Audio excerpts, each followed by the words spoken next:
අපි අද යමු අලුත් නුවර ශ්‍රී දැඩිමුණ්ඩ දේවාලයට.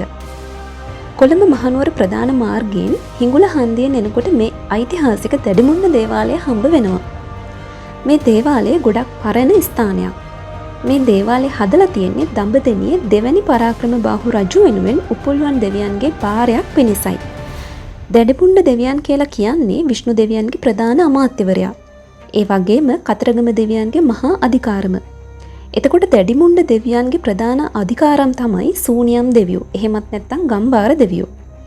මේ දැඩිමුණ්ඩ දෙවියෝ ප්‍රසිද්ධ වෙන්නේ යක්ෂ සේනාව පාලනය කිරීමත් ඔවුන්ගේ ප්‍රධානියා ලෙස කටයුතු කිරීමත් කියන කාරණාවලුත් එක්ක. මේ දෙවියෝ බුදුදහමත් එක්ක සම්බන්ධ වෙච්ච ප්‍රධාන ජනප්‍රවාදය මම දැන් ඔබට සඳහන් කරන්නම්. ඒ කාලේ මේ දෙවියන්ගේ නම තමයි මුණ්ඩ. අපේ බුදුරජාණන් වහන්සේ දසමාර සේනාව පරාජය කරන අවස්ථාවේදී බුදුරජාණන් වහන්සේ වටේ හිටපු දෙවිවරු පලා ගිහින් තියෙනවා. ඒත් එක දෙවි කෙනෙක් බුදුරජාණන් වහන්සේගේ සිවුරු පොටට මුවා වෙලා මේ හැම දෙයක්ම බලාගෙන ඉඳලා තියෙනවා. එහෙම මේ හැම දෙයක්ම බලාගෙන ඉඳලා තියෙන්නේ මේ මුණ්ඩ දෙවියෝ. ඊට පස්සේ බුදුහාමුදුරුවෝ දැඩි හිතක් තියෙන නිසා මේ දෙවියන්ට දැඩි මුණ්ඩ කියලා ආමන්ත්‍රණය කරලා තියෙනවා.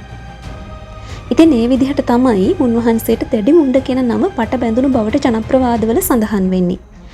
බියක් නොදක්වපු දෙවි කෙනෙක් විදිහට තමයි මේ දැඩිමුණ්ඩ දෙවියෝ ප්‍රසිද්ධ. කොහොම වුණත් මේ දෙවියන්ගේ හාස්කම් බොහොමයි.